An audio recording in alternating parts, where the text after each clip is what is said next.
like participation, and so if I don't get enough answers, I might scroll through the gallery and ask you. Our discussion this morning on BCS 109 is a servant's heart. I have had some wonderful examples of some wonderful servant leaders in my life, and I'd like to just share a few of the current ones with you that I've experienced. I've been to several national jamborees, and well, I digress. Let me go back even farther than that. I received an award, and at this award, it was about 15 years ago, I believe, and we were at the Wilkinson Center on the campus of BYU, and the person who gave the awards that day was Charles Dahlquist. And many of you, all of us should know who Charles Dahlquist is. He's a past national commissioner. And so for the last 15 or so years since he came onto the scene, I have been watching him. He's been under a microscope his entire life, I believe, like many of us are. And anyway, so that's my first experience with him. And then I met him years ago several times at national jamborees. And one thing that I always noticed about him, he was friendly, courteous, kind, cheerful. He was always helping someone else. You know, how busy do you think a national commissioner is, Alan? You've got some experience with commissioner service. They're very busy. There's approximately 252 councils. I think it is the current count. That's a lot of people to try to help and to do. In fact, a couple of weeks ago, we were at a meeting in Denver where they had been on a seven area of the nation tour, spending a whole week, the key three, going around and teaching us. Yeah. So there's just the work is never ending. And you would think that someone in that kind of a position would take every opportunity to have a little bit of rest when the opportunity came. And we were several times, many times over the course of several jamborees, even when he wasn't the national commissioner, I noticed Charles Dahlquist cleaning up tables in the cafeteria. Cleaning up tables in the cafeteria. Now, what does that say about a person's heart? When they are there doing some of the most menial work that could be found, a literal servant picking up used cups and plates and utensils, and yet one of the national key three members who is so busy in their life, they could be doing something else and be justified in it. So that leads us to our lead into our commissioner course here of a servant's heart. Let's talk just a bit, another lead in here. How many of you know what the commissioner patch looks like? Anybody? You have a volunteer? Describe to me the patch. Lisa, go ahead. Alan, yeah, you can show that if you want, Alan. Too bad we can't get a close up. There you go. Oh, Lisa's really prepared. Oh, Todd. Okay, go ahead, Lisa. I'm sorry. Isn't it just a white knot on a red background with yellow around it? And I think it comes from the patch, or is significant to the patch that we wear on our uniform. It is. Todd, thanks for that wonderful patch. Have you got some insights on that patch that you would like to share with us? Any special meaning about the patch? Well, at its heart, I mean, we teach Weeblos and newer scouts about what the fleur-de-lis and the first class badge, it has all those things on it. But the distinguishing feature is the I don't know what you call it, wreath, in yellow of that it has on it. For commissioners, that we all share. I guess representing our commission and service. And service. And service is the key, because that's what a servant, you see the connection there, service, commissioner service, commissioner servant, and that wreath, it comes up around like this, like two hands coming together and to help the units, and that's a distinguishing part of commissioner service and servants. And now I want to just clarify, we're talking today about commissioner service and commissioner servants, but those ideals apply to all leaders and servants in scouting. They apply to all people, no matter who they are and where they're from, no matter what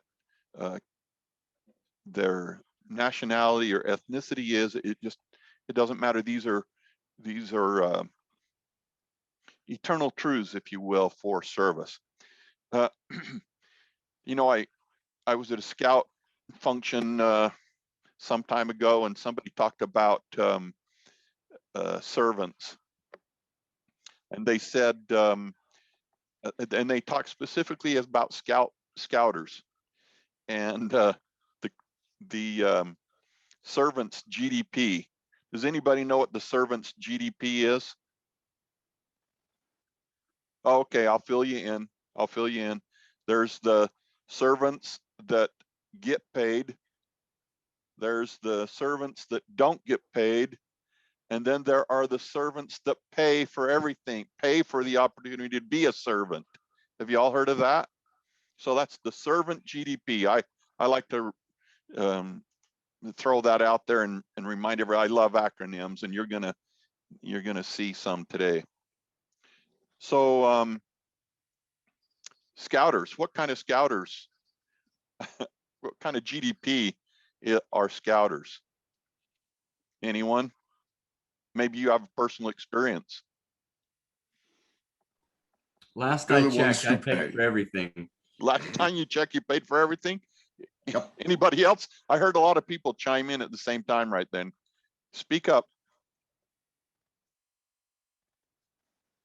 All right, I'm gonna have to go to gallery. What about 1 hour a week? Did that work? 1 hour a week? Yeah. That's 1 hour. I got It's to attend 1 the hour a week Jamboree for yourself. in 1918, and that made all the difference in my life. And so 45 years later, I'm still giving back to make up for that one experience that changed my life. There you go. Thank you very much. 1 hour a week per scout. Thank you. You're all on the track already. I can tell when I asked that one question and all of you tried to pipe in at the same time, the influence that scouting has, even when you have to pay your own way to serve other people. It has made a difference in all of your lives and in my life.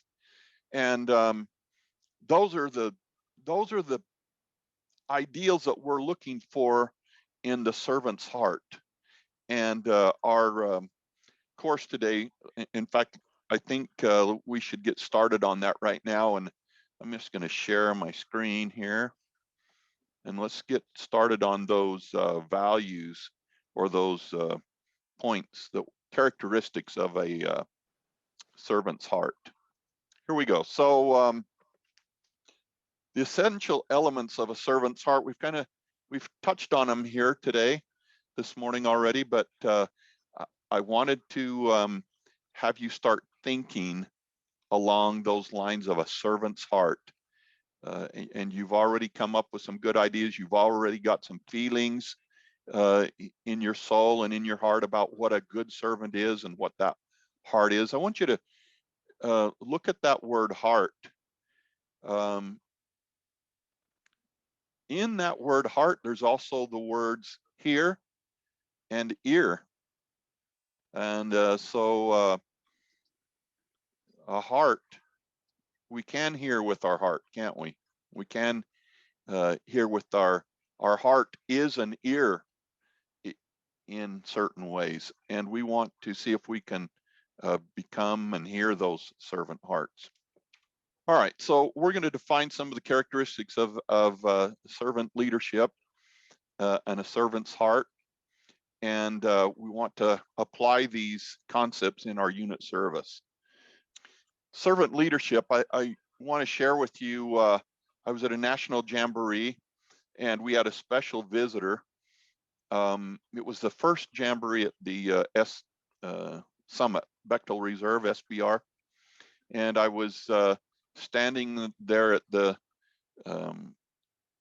they had all of a sudden I saw Joe Manchin, Senator Manchin walk by, and then here came Rex Tillerson. And now Rex Tillerson has served as a past president of the Boy Scouts of America and CEO of ExxonMobil. But at the time, he was serving as the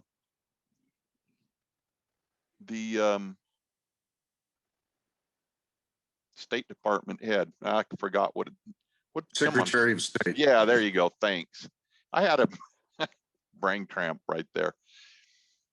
He went on to tell about some of his experiences. And you know, as he was telling us those, I thought, wow, what a dedicated man. He didn't have to go and serve his country and receive the ridicule that comes along with trying to serve everyone. And yet he still did. And you have to take your hat off to people who take the effort to serve even at their own peril. All right. Thinking about the characteristics of a servant's heart, what does this picture illustrate? Just pipe in when a thought comes to your mind. Everybody's unique. Everyone is unique. Thank you. Anyone else? They're still together. Okay.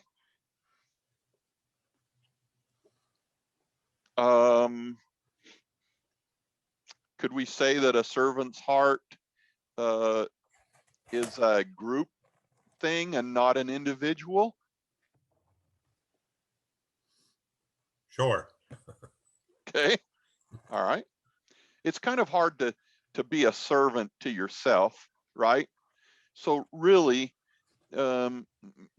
self-serving. In fact, we have a negative connotation of that's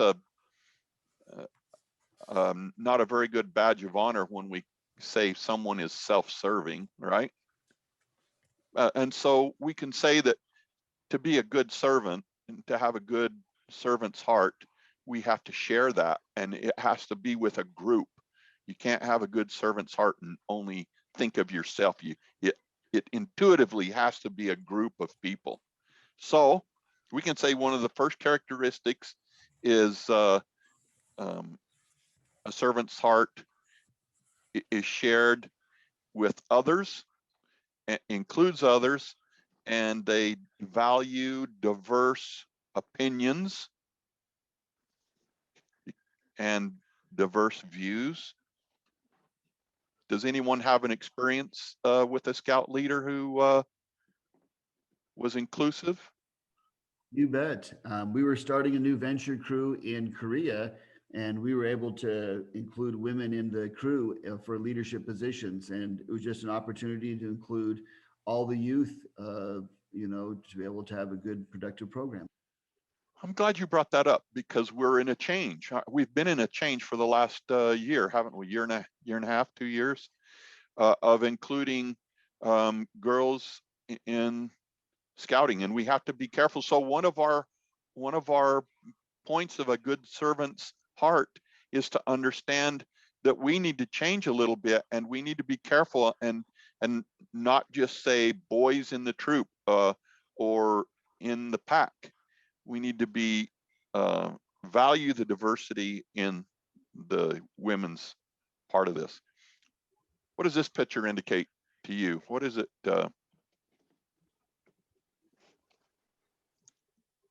What is this picture? What kind of an idea does it cultivate in your mind? The servant is helping.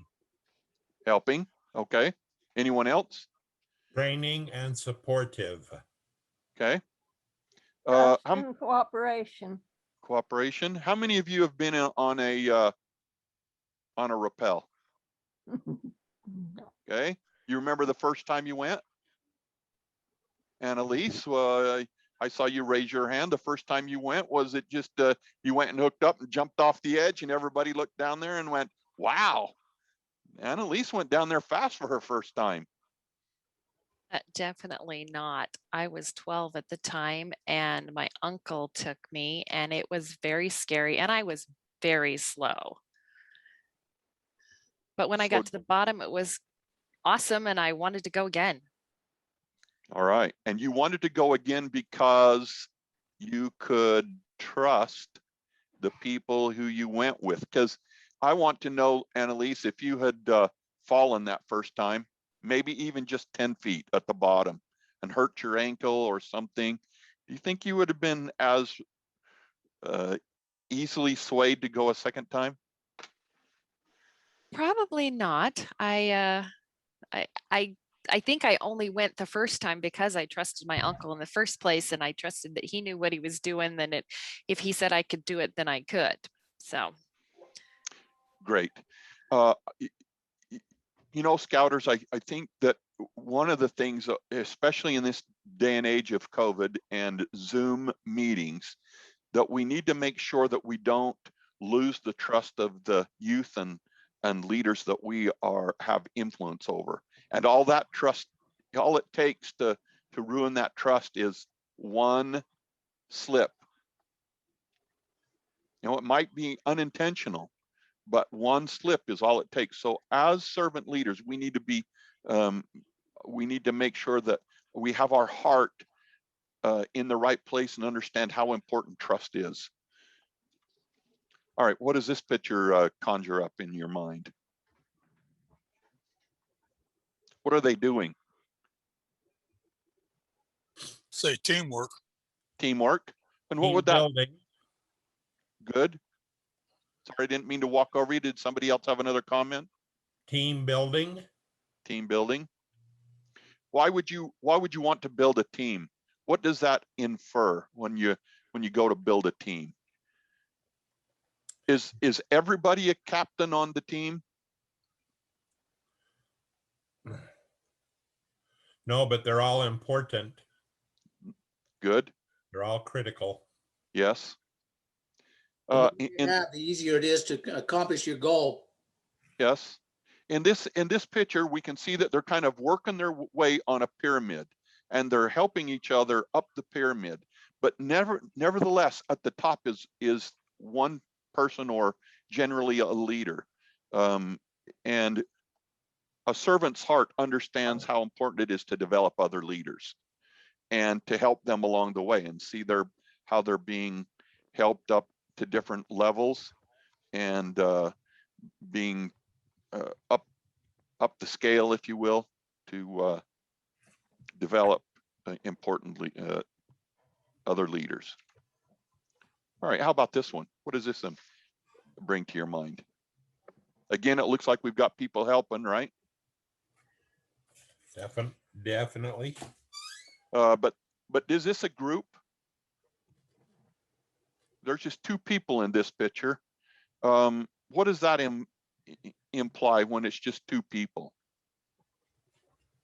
It's the importance of a single individual. Sometimes we go out there, it's that one-on-one mentoring, guidance, and influence that we can have in someone's life. Yeah. And people have different issues in their lives at different times, don't they? They might be going through a serious illness, a death in the family, or a tragedy, or they could even be experiencing something exciting. Regardless of what it is, this fourth characteristic helps team members with life issues. Okay. All right, great job. What kind of a characteristic is when I yell out, great job, everybody? What kind of a characteristic is that? Encouragement. Good, thank you. Reinforcement. Thank you. We all like to be encouraged, don't we? And encouragement is a great effort. You know, we could actually say that encouragement is a part of the Scout Law. What part of the Scout Law do you think encouragement falls under? Friendly and kind. Okay. Kind. Helpful. Helpful. Friendly. Good. There's three. Careful. So you see how these servant's heart really, the Scout Law really applies to a good servant's heart. We can put these right in there. So let's go do it instead of go do it is a great way to encourage people. All right. Snack for a great cause. You know, a servant leader is the opposite of a dictator. It's a style all about persuading, not commanding. So is getting youth to go out and sell popcorn or jerky, is that the easiest thing you've ever done in life? Maybe you don't have an experience with youth selling popcorn. In my experience, Kendall, youth are pretty easy to persuade. It's getting adults who have had experiences where they've lost trust to get in and do fundraisers or whatever else you're trying to persuade them to do. So going back to the trust part that you talked about, you have to have a certain level of trust to persuade someone. So these characteristics of a servant's heart, they're all intertwined, aren't they? That's what I heard you say. You use some of those other characteristics and they're all kind of meshed together. You can't, they're like a ring. They're all intertwined and connected to one another. And you can't really find an end and you can't really find a beginning because all these characteristics are intertwined. They're together. Thanks for that comment. All right. How about this one? What comes to your mind? First thing that comes to your mind. Helping. Jen? Oh, Michael, helping. Jen, how about you? Anything come to your mind? Well, the first thing that came to my mind from the Scout Law was helpful. Okay. That's the iconic Boy Scout symbol. I mean, helping the little old lady across the street is our I think if you ever ask anybody what that picture was, that boy would be a Boy Scout. You know, that's our history. That's our history. I had a thought. Okay. And I actually saw this yesterday in a youth. There's one of our scoutmasters that has a son that just went through surgery, and this kid is well known in the community. Eats out of a feeding tube and like the whole 9 yards. And there was these two kids that came down on rollerblades and were talking about him and how great he was, and he was always playing and stuff. And the dad was like, well, you have a cell phone number, right? And they're like, yeah. And then without them even having a thought about it, they were like, well, I think I'll call him and just kind of check on him and see how he's doing. And I was just thinking, what a great kid, and looking out for the needs of others and not really worrying about what other people thought, just worrying about the welfare and benefit of others. So does it take courage sometimes to think of others? Certainly. Yep. Okay. All right. Thank you. All right. How about this one? Let's see if you can come up with this one. I hope some of you have read some of this information. I hope this is not a way off base by me asking you what this implies, but I'm thinking of a particular lesson I heard at Wood Badge about the oak. Can anybody from those hints in this picture, can anybody tell me what the characteristic is of a leader's heart from this picture?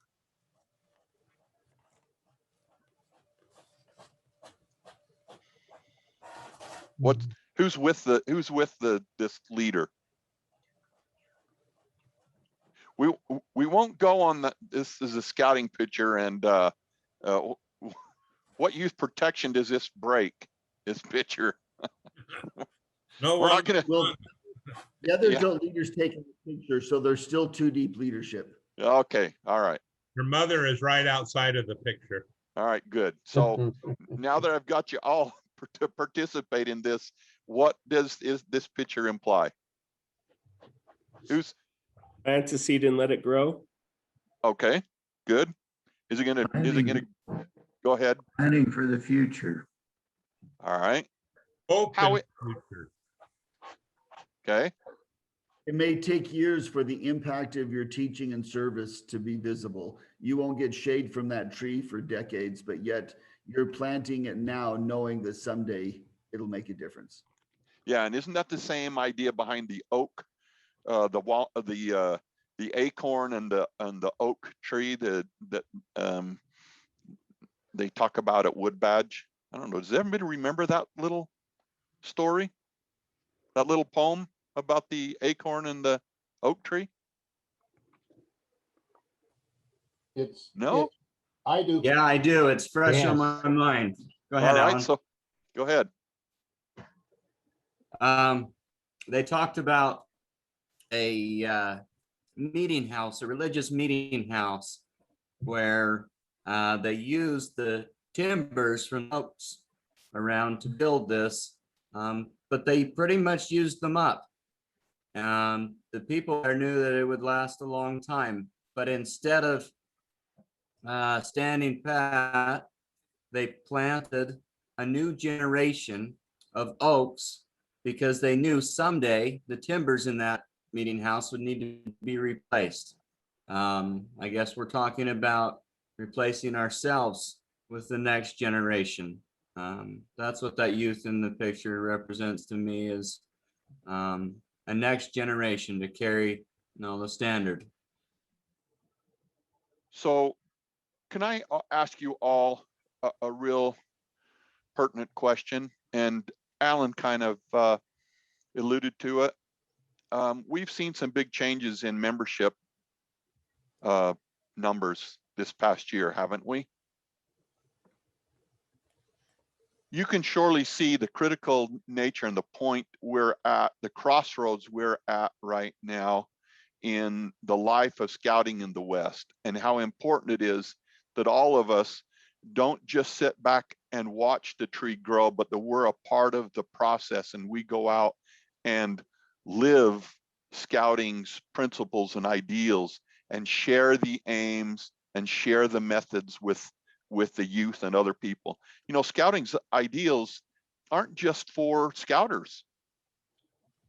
They're for everyone, and we need to think long-term. Without that long-term vision, scouting is done for. So it's critical. All right. How about this one? This is number 9, by the way. This is our 9th characteristic of a servant's heart.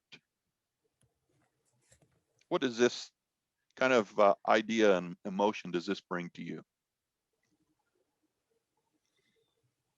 What does it show? Love. Okay. Taking care of one another. Taking care of one another. Is that someone who has is only thinking about themselves? No. Is it someone with the idea that I'm better than you? No. How about someone who has an arrogant attitude?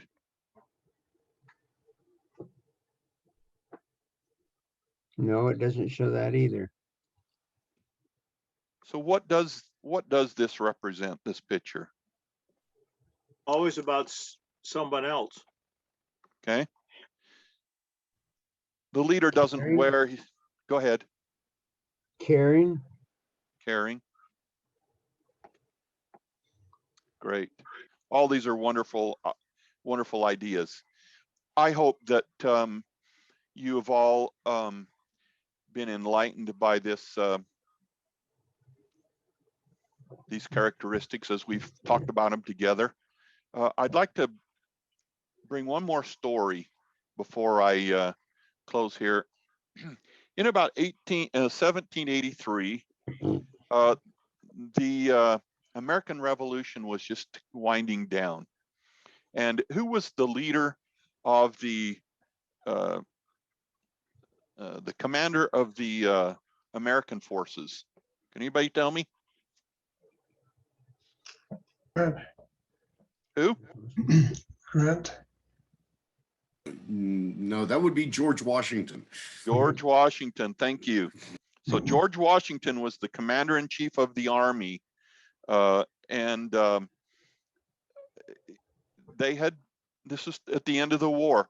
Now, going through the Revolutionary War, there had been some problems with the army getting paid, and some of them were, especially the officers, were a little worried that Congress wouldn't step up and pay their wages, their back wages.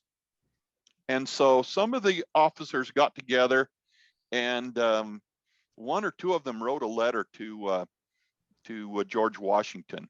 And George Washington, in effect, told them that he was surprised and shocked that they would come to him with such a well, to put it in my own words, self-serving attitude that they would put the new nation at jeopardy. As he got together with them, he got together with the officers to talk about it in a meeting. He was going to read to them a letter from a Congressman Jones, I believe it was. He was going to read a letter to them that talked about how grateful the Congress was for the service they had given. But as he went to read this letter, he stumbled through the first paragraph of this letter that he'd prepared, and he couldn't really get it. And so then he stopped for just a minute, and he dug into his pocket, and he pulled out his spectacles, and he said these words: "Gentlemen, you must pardon me, for I have not only grown gray, but almost blind in the service to my country. What do you think that did, this respected general, when he showed this small amount of vulnerability to his dedicated leaders? What did it do for him? Does anybody know what happened?